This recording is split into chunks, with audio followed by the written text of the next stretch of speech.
देहरादून से अमर जवान ज्योति के स्थापना कार्यक्रम, कल्याण मंत्री गणेश जोशी ने की तैयारियों की समीक्षा, सीएम धामी की मौजूदगी में होगा शिलान्यास। युवा कांग्रेस कार्यकारिणी की 1 जुलाई को बैठक, कांग्रेस भवन में होगी युवा कांग्रेस कार्यकारिणी की बैठक। बैठक में प्रदेश के राजनीतिक हालातों पर होगी चर्चा। राजधानी दून में जल निगम की 5 जुलाई को बोर्ड बैठक, सचिव पेयजल की अध्यक्षता में बैठक का आयोजन। 7वें वेतनमान के बकाया एरियर भुगतान पर चर्चा। बहुचर्चित स्टिंग मामले में पूर्व सीएम हरीश रावत को सीबीआई का नोटिस, वॉइस सैंपल के लिए 4 जुलाई को सीबीआई कोर्ट में पेश होने के आदेश। प्रदेश में बड़ा प्रशासनिक फेरबदल, बड़ी संख्या में आईएएस पीसीएस के हुए ट्रांसफर, अपर सचिव कमरेंद्र सिंह ने किए तबादले।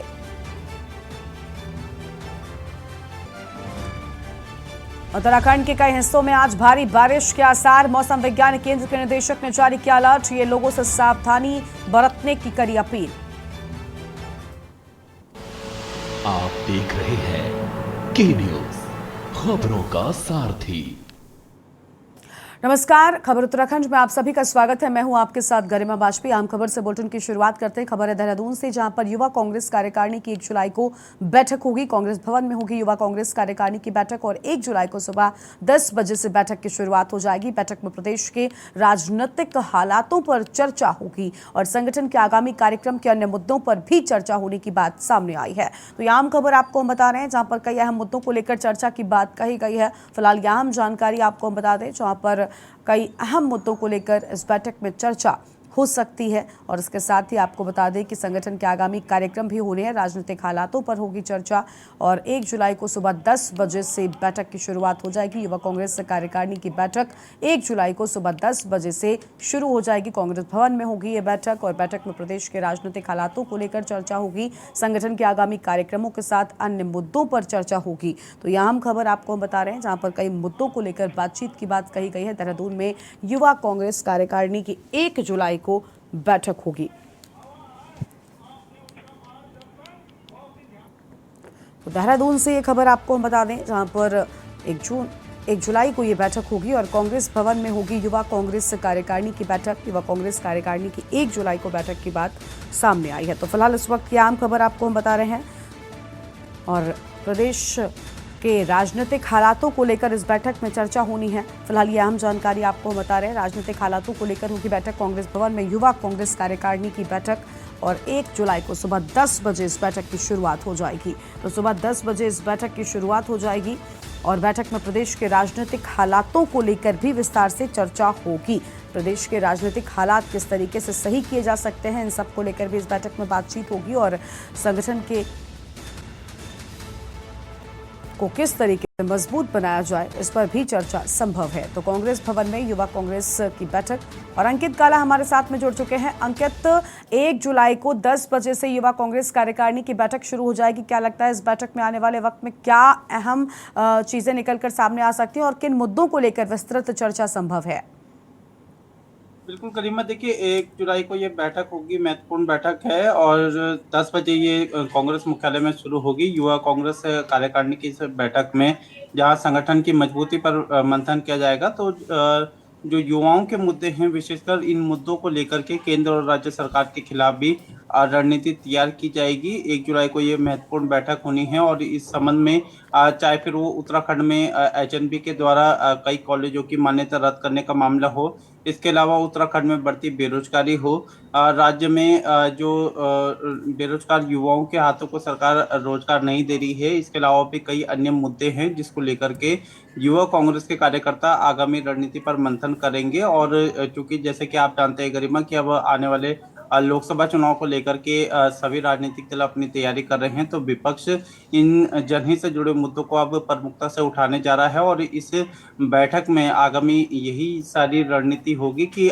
किस तरीके से केंद्र और राज्य सरकार की घेराबंदी की जाए। जो इनकी विफलताएं हैं दोनों ही सरकारों की, उन विफलताओं को किस तरीके से जन जन तक पहुंचाया जाए और विशेषकर जो युवाओं के मुद्दे हैं गरिमा, इन युवाओं के मुद्दों को लेकर के सरकार से जवाब मांगा जाए, उनके खिलाफ विरोध प्रदर्शन किया जाए। तो इन सब बिंदुओं को लेकर के 1 जुलाई को ये बैठक होनी है और इस बैठक में कई सारी ऐसी जो रणनीति है वो तैयार की जाएगी, जिससे कि कहीं ना कहीं केंद्र और राज्य सरकार को घेरा जा सके।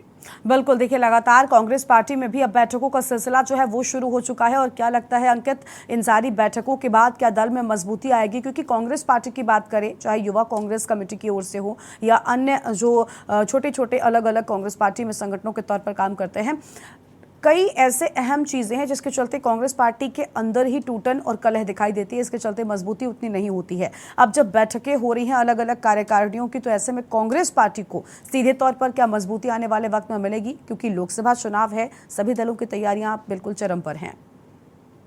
बिल्कुल गरिमा, आपने सही कहा। देखिए, लोकसभा के इलेक्शन है और कांग्रेस पार्टी में चाहे वो प्रदेश स्तर की बात करें या फिर वो अन्य संगठनों की बात करें, जो कि कांग्रेस के अन्य संगठन हैं, यहाँ पर हमें सबसे ज्यादा जो दिक्कत है वो संगठन की मजबूती में ही देखने को मिलती है। हर एक दल, हर एक नेता अपने अपने किसी न किसी नेता के साथ जुड़ा हुआ है और कहीं ना कहीं जो कांग्रेस का संगठन है उसकी हम बात करें तो संगठन की मजबूती पर कहीं ना कहीं कांग्रेस पार्टी को इस लोकसभा के इलेक्शन में ध्यान देना होगा।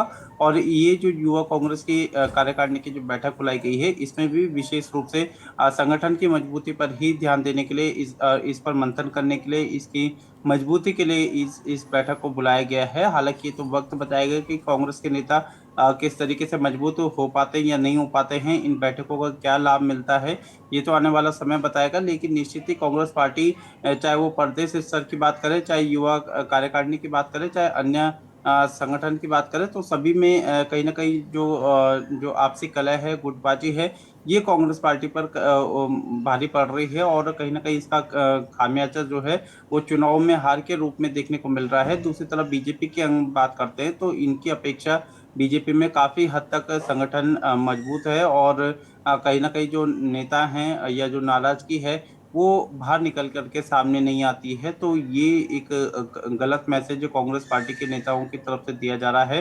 हालांकि अब कांग्रेस पार्टी के नेतागण इस चीज को समझ चुके हैं कि अगर सत्ता में आना होगा तो संगठन को मजबूत करना होगा, कार्यकर्ताओं को एकजुट होना होगा, पार्टी के वरिष्ठ नेताओं को एकजुट होना होगा और इन सब चीजों को लेकर के 1 जुलाई को इन्हीं सब बिंदुओं पर चर्चा भी की जानी है। बिल्कुल, देखिए अहम बैठक मानी जा रही है और देखना होगा कि आखिर किन बिंदुओं पर चर्चा होती है और क्या बदलाव होते हैं, ये भी काफी अहम होंगे। अंकित, बहुत शुक्रिया आपका अधिक जानकारी के लिए। तो अहम खबर आपको बता दें, जहां 1 जुलाई को सुबह 10 बजे से बैठक की शुरुआत हो जाएगी। युवा कांग्रेस से कार्यकारिणी की ये बैठक है, लेकिन इस बैठक के बाद क्या अहम चीजें देखने को मिलेंगी, ये बेहद अहम होगा। और बैठक में प्रदेश के राजनीतिक हालातों पर बताया जा रहा है कि चर्चा गहन तरीके से हो सकती है और इनको सुधारने को, संगठन को मजबूत करने को लेकर क्या कदम उठाए जाने चाहिए, इन सब पर भी बातचीत संभव है। तो यह आम खबर आपको बता दें, जहां पर 1 जुलाई यानी कि कल सुबह 10 बजे से बैठक की शुरुआत हो जाएगी। कांग्रेस भवन में युवा कांग्रेस कार्यकारिणी की अहम बैठक बुलाई गई है।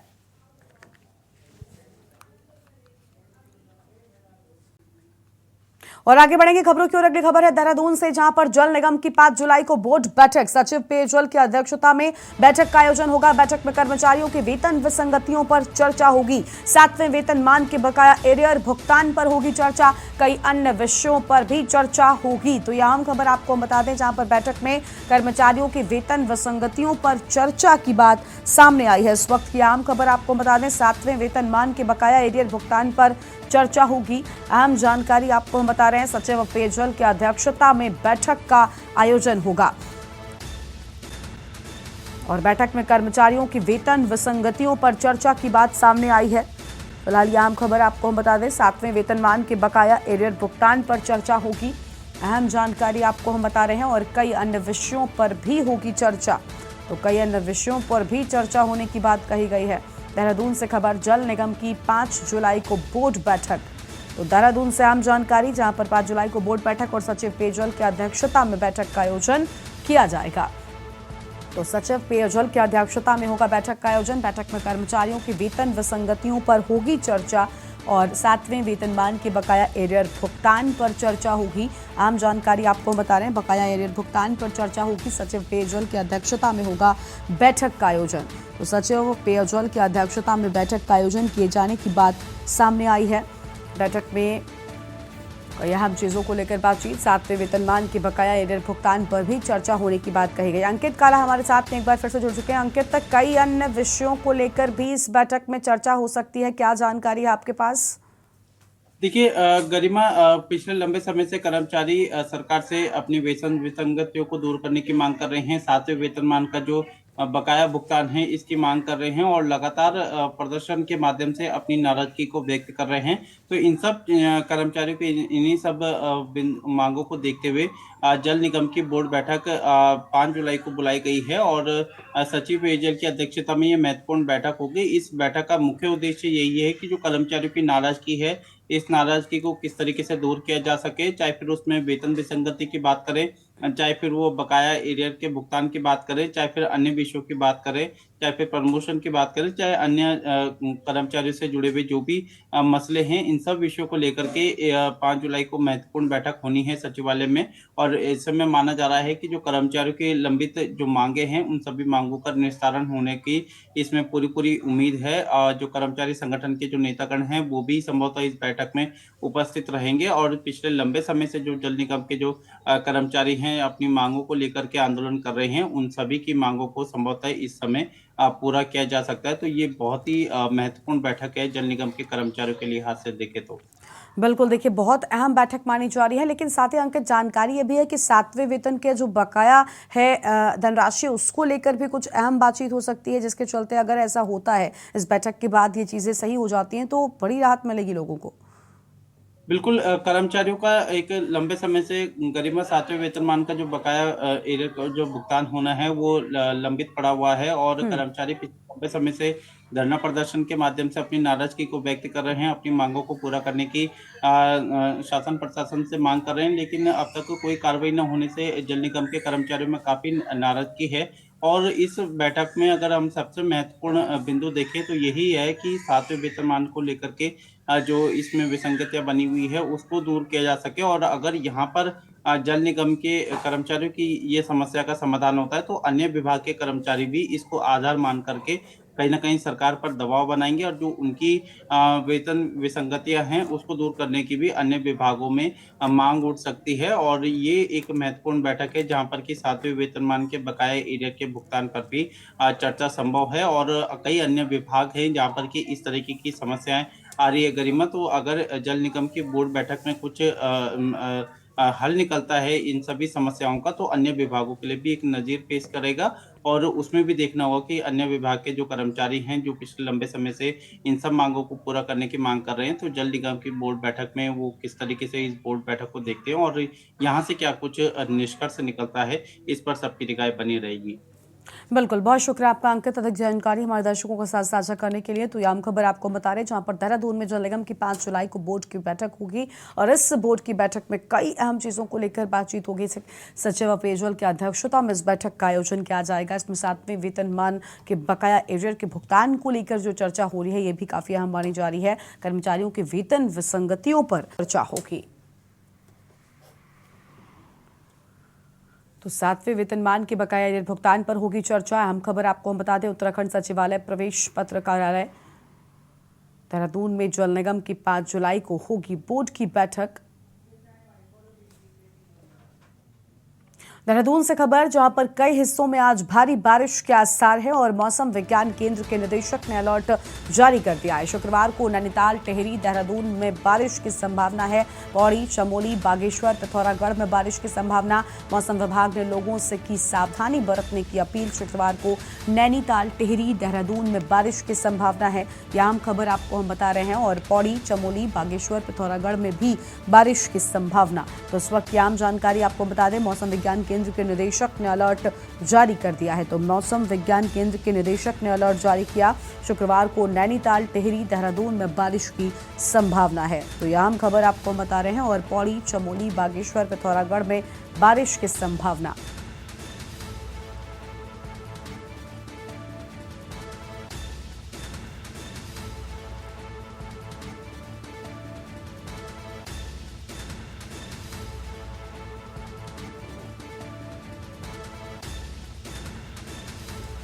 और मौसम विज्ञान केंद्र की ओर से बारिश की संभावना। शुक्रवार को नैनीताल, टिहरी, देहरादून में बारिश की संभावना है। फिलहाल ये आम खबर आपको हम बता रहे हैं।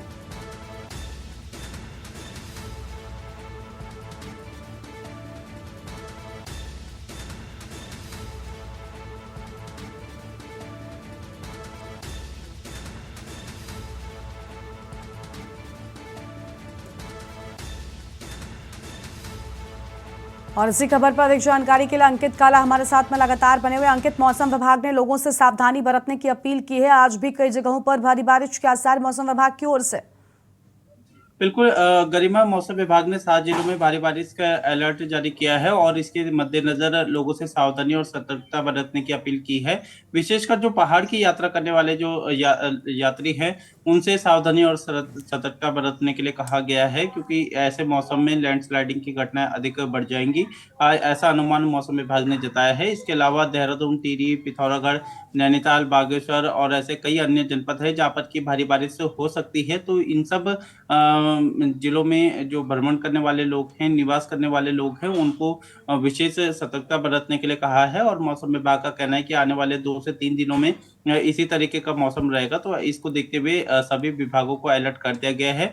बाकी शासन प्रशासन, जिला प्रशासन की ओर से नदियों के किनारे रहने वाले जो लोग हैं, इनको सतर्क किया जा रहा है। लाउड स्पीकर के माध्यम से सभी से नदी से दूर रहने की अपील की जा रही है। और जो पहाड़ की यात्रा करने वाले लोग हैं, उनसे ये कहा जा रहा है कि आप अगर जरूरी ना हो तो फिलहाल के लिए अपनी पहाड़ की यात्रा को भी स्थगित कर सकते हैं। तो आने वाले समय में और आज का दिन भी काफी महत्वपूर्ण होने वाला है, क्योंकि मौसम विभाग ने 7 जिलों में भारी बारिश का अलर्ट जो है वो जारी किया है। बिल्कुल अंकित, देखिए लगातार अगर उत्तराखंड की बात करें तो अलग अलग जगहों पर भारी बारिश के आसार भी मौसम विभाग की ओर से जताए गए। इसके साथ ही मौसम भी खराब बना हुआ था।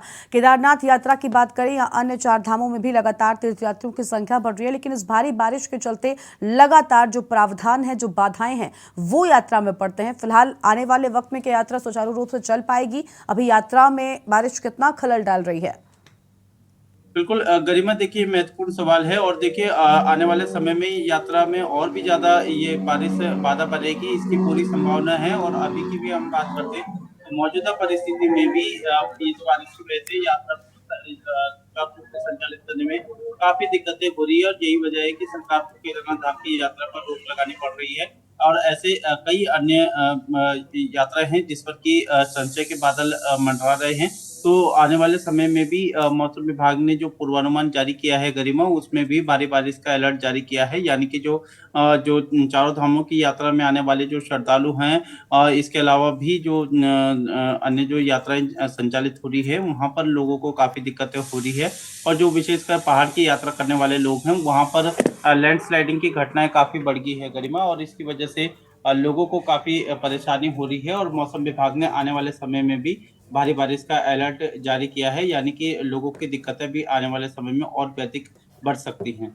बहुत शुक्रिया अंकित आपका अधिक जानकारी के लिए। तो ये आम खबर जहां पर मौसम विभाग की ओर से भारी बारिश का अलर्ट जारी कर दिया गया है। इस भारी बारिश के चलते कई लोगों को समस्याओं का सामना भी करना पड़ रहा है। शुक्रवार को नैनीताल, टिहरी, देहरादून में बारिश की संभावना है। और आपको बता दें कि इस बारिश के चलते कई बार यात्रा, बागेश्वर, पिथौरागढ़ में भी मौसम विभाग की ओर से बारिश की संभावना दिखाई गई है। और एक छोटे से ब्रेक के लिए यहाँ पर रुकते हैं, चल लौटेंगे। आप देख रहे हैं के न्यूज, खबरों का सारथी। ब्रेक के बाद आप सभी का स्वागत है। खबर है देहरादून से, जहां पर एक्शन में धामी सरकार, कई अधिकारियों के तबादले किए जाने की बात सामने आई है। और देर रात बड़े पैमाने पर शासन में तबादले हुए हैं। IAS, PCS और सचिवालय सेवा अधिकारियों के तबादले हुए। ऊधम सिंह नगर के DM युगल किशोर का भी तबादला किया गया है। IAS उदयराज सिंह बने ऊधम सिंह नगर के DM। देर रात बड़े पैमाने पर शासन में तबादले हुए हैं, ये आम खबर आपको हम बता दें। और IAS, PCS व सचिवालय सेवा अधिकारियों के तबादले की बात सामने आई है। आपको बता दें कि अधिकारियों के तबादले हुए हैं। हरिद्वार रुड़की प्राधिकरण में ताबड़तोड़ तबादले। और ऊधम सिंह नगर के DM युगल किशोर का भी तबादला हुआ है। इसके साथ ही आपको बता दें कि IAS उदयराज सिंह को भी ऊधम सिंह नगर का DM बनाया गया है। तो ये कई तबादले हुए। IAS अंशुल सिंह बने उपाध्यक्ष हरिद्वार रुड़की प्राधिकरण। और IAS उदयराज सिंह को ऊधम सिंह नगर का DM बनाया गया है। IAS अंशुल सिंह उपाध्यक्ष हरिद्वार रुड़की प्राधिकरण बनाया गया। और ताबड़तोड़ ISPCS के तबादले हुए हैं। फिलहाल यह अहम जानकारी आपको हम बता रहे हैं। मनीष पवार उत्तराखंड परिवहन निगम अध्यक्ष पद से मुक्त।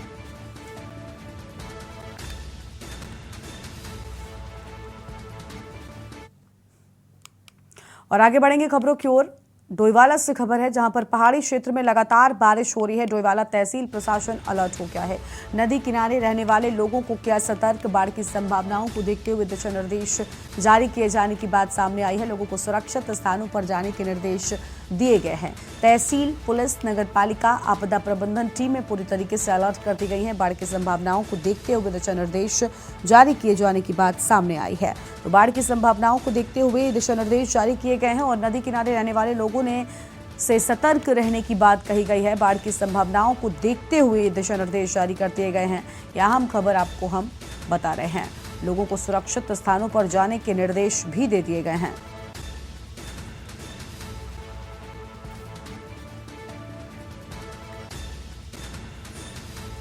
डोईवाला से खबर, पहाड़ी क्षेत्र में लगातार हो रही बारिश। तो यह हम खबर आपको हम बता दें, जहां पर लगातार बारिश हो रही है। डोईवाला तहसील प्रशासन पूरी तरीके से अलर्ट हो गया है। तो डोईवाला तहसील प्रशासन पूरी तरीके से अलर्ट। नदी किनारे रहने वाले लोगों को सतर्क किए जाने की बात सामने आई है।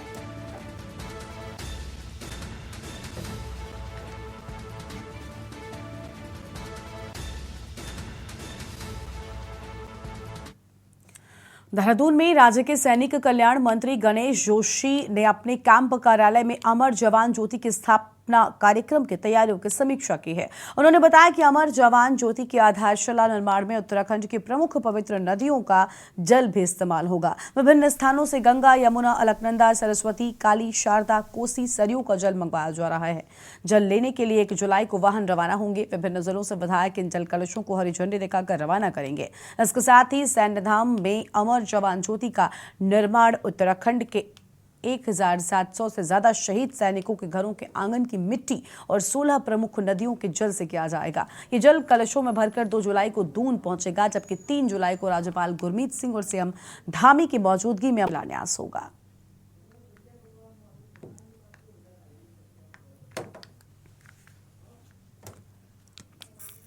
का ड्रीम प्रोजेक्ट है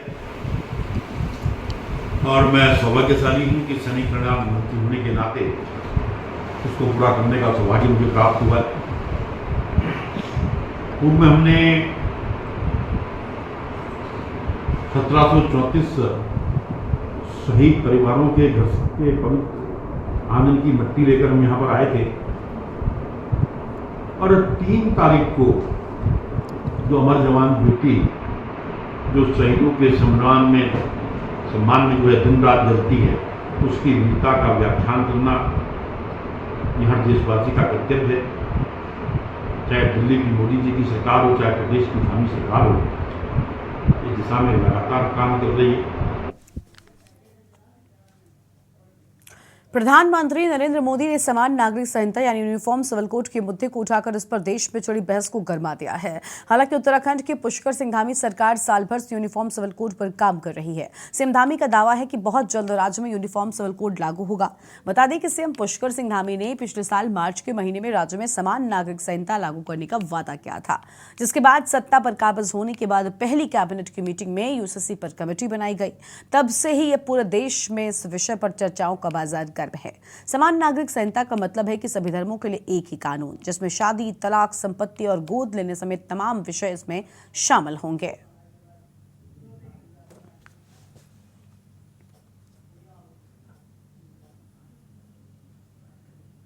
और उत्तराखंड की खबरों में आज उतना ही। तमाम बड़ी खबरों के लिए आप बने रहिए के न्यूज़ इंडिया के साथ। नमस्कार।